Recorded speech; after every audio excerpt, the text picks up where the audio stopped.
L'épisode débute avec un médecin, surpris et agacé par l'irruption de Vedika dans son cabinet. D'un ton sec, il lui demande qui elle est et qui lui a permis d'entrer.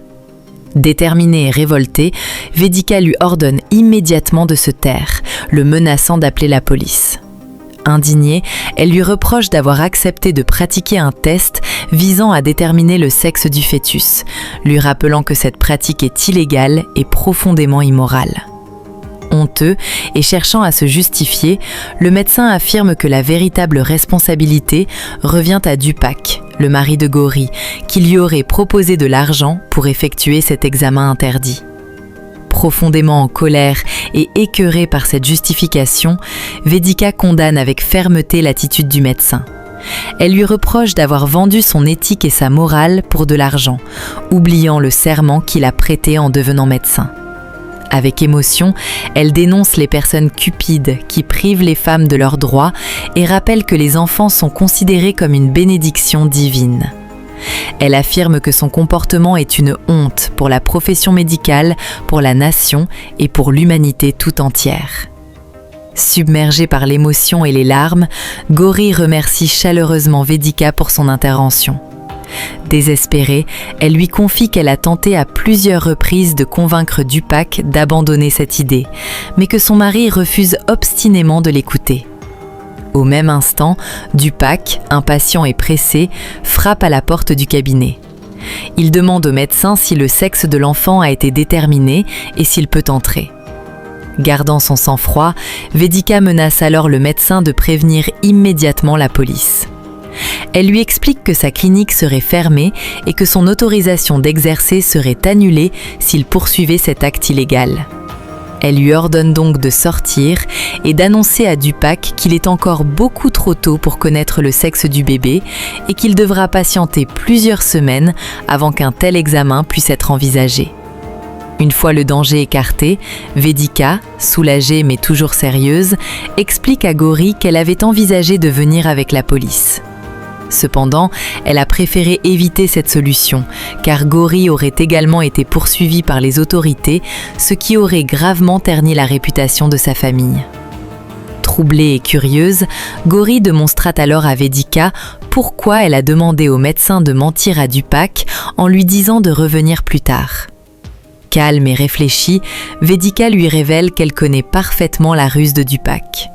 Elle explique que si le médecin avait simplement refusé de pratiquer le test, il l'aurait immédiatement conduite chez un autre praticien.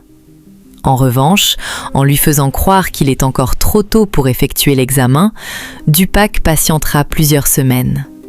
À ce moment-là, il sera trop tard pour pratiquer un avortement, ce qui permettra de sauver la vie de l'enfant. Ensuite Gauri, profondément reconnaissante et émue.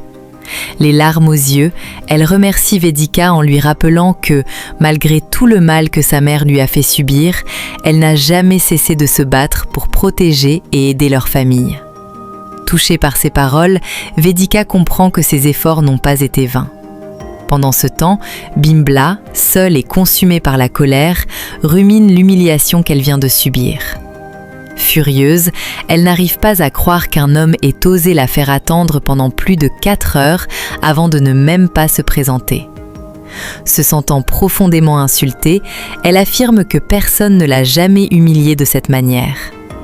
Pleine de rancœur, elle jure de détruire le propriétaire de la bijouterie Lila ainsi que tout ce qui lui est cher, promettant de poursuivre sa vengeance jusqu'à son dernier souffle.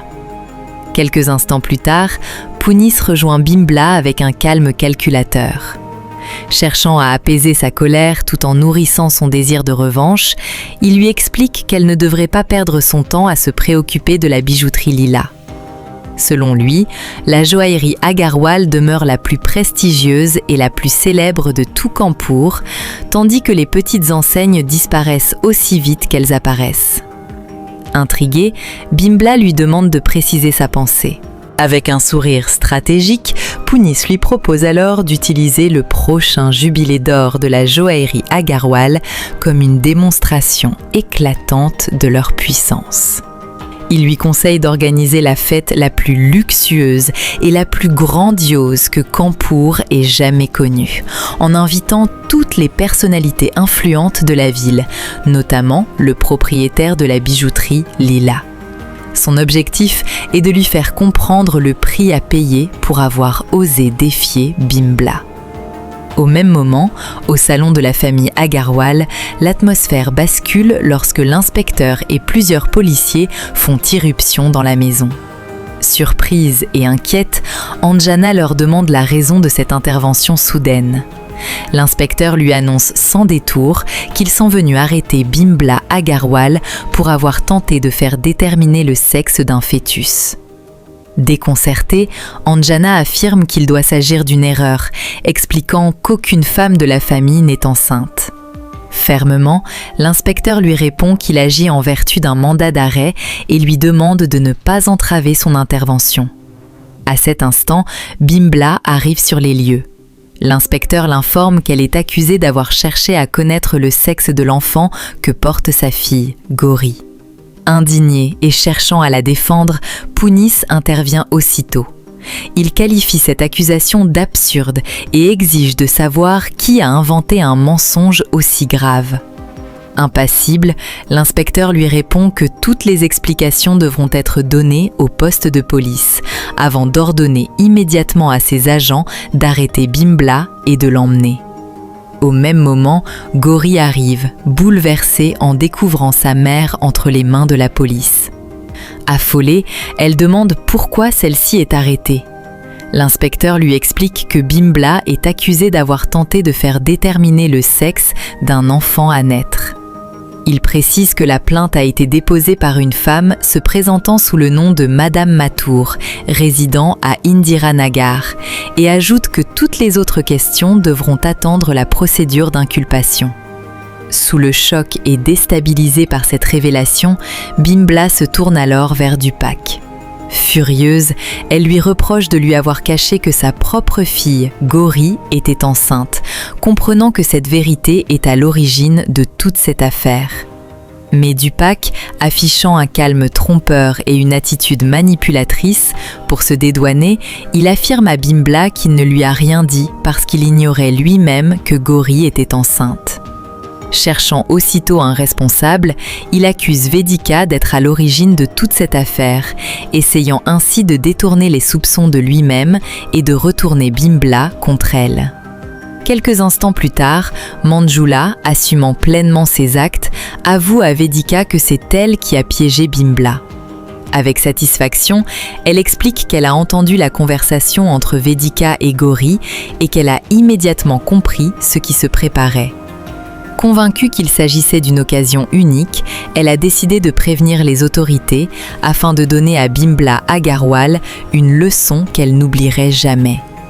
Profondément choquée et contrariée, Vedika demande à Manjula pourquoi elle est allée aussi loin. Inquiète des conséquences, elle lui reproche d'avoir provoqué une situation qui va exposer Madame Agarwal et toute sa famille à l'humiliation publique, entre les mains de la police et des médias. Pendant ce temps, au poste de police, les journalistes affluent en grand nombre. Sous les flashs des appareils photo et les regards de tous, ils photographient Bimbla enfermée dans une cellule et commencent à relayer largement cette affaire, ternissant davantage sa réputation. Au même moment, Yash, le pire ennemi de Bimbla, observe la scène avec une satisfaction glaciale. Intérieurement, il se réjouit de voir son image commencer à s'effondrer quelques jours seulement après son arrivée. Animé par un profond désir de vengeance, il se promet que cette humiliation n'est qu'un début et jure de lui faire subir des souffrances bien plus grandes, afin qu'elle se souvienne de chaque étape de sa chute. Au poste de police, Punis, furieux et rempli de ressentiment, s'en prend ensuite à Sahil. Il l'accuse d'être indirectement responsable de tout ce qui est arrivé à sa mère. Déconcerté, Sahil lui demande ce qu'il cherche à insinuer. Avec un ton accusateur et calculateur, Punis affirme que la femme ayant porté plainte contre Bimbla n'est autre que Vedika. Il explique que l'inspecteur leur a révélé que la plainte provenait d'une femme de la famille Mathur, résidant à Indiranagar.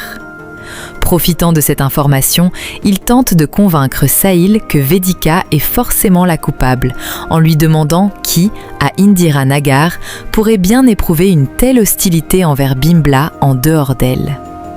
Par cette accusation, Punis cherche à semer le doute dans l'esprit de Sahil et à dresser ce dernier contre Vedika. Voilà, c'est la fin de l'épisode 36. Si cet épisode t'a bouleversé, prépare-toi, car le prochain va tout renverser. Abonne-toi et active la cloche pour ne rien manquer du drame qui s'annonce.